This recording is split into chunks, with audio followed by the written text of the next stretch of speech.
Ukraine's recent drone attacks on Moscow and other targets deep inside Russia are being seen by some Ukrainian officials as more than military operations. They are also a demonstration of how Kyiv's capabilities have evolved more than 4 years into the war. Former Ukrainian Foreign Minister Dmytro Kuleba says the reaction in European capitals has been mixed. According to him, leaders have welcomed Ukraine's ability to strike back against Russia. But some are also concerned by the strategic consequences of a more powerful Ukraine emerging on the European Union's doorstep. The effect is triple. On the one hand, they are pleased that Ukraine is holding strong and now hits back hard. On the other hand, they see the emergence of a new Ukraine, one that will be part of the European Union and a real force within it.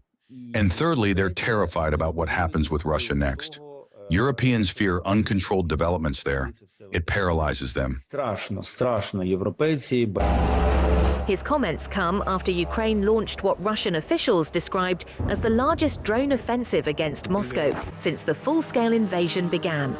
Russian authorities said air defenses intercepted nearly 200 drones approaching the capital, while flights at Moscow airports were temporarily suspended, and a major oil refinery near the city was damaged.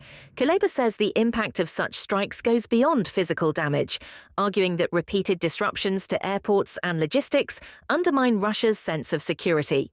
He says Moscow faces more targets than it has air defenses, making disruption itself a strategic tool.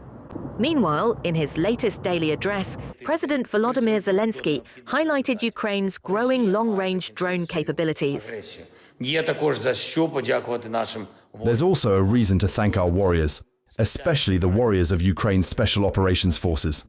Our long-range sanctions have reached Russia's Tyumen region, another oil processing facility over 2,000 kilometers from our state border.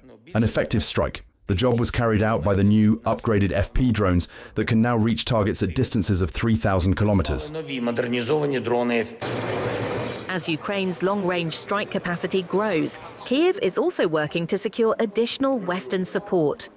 At the G7 summit in France, leaders focused on strengthening Ukraine's air defenses. President Zelensky said partners agreed to step up support and that US President Donald Trump responded positively to Ukraine's proposals. In Brussels, NATO defense ministers also discussed the war. Secretary General Mark Rutte said Ukraine was performing effectively on the battlefield and that allies were continuing efforts to ensure it receives the air defense systems and weapons it needs.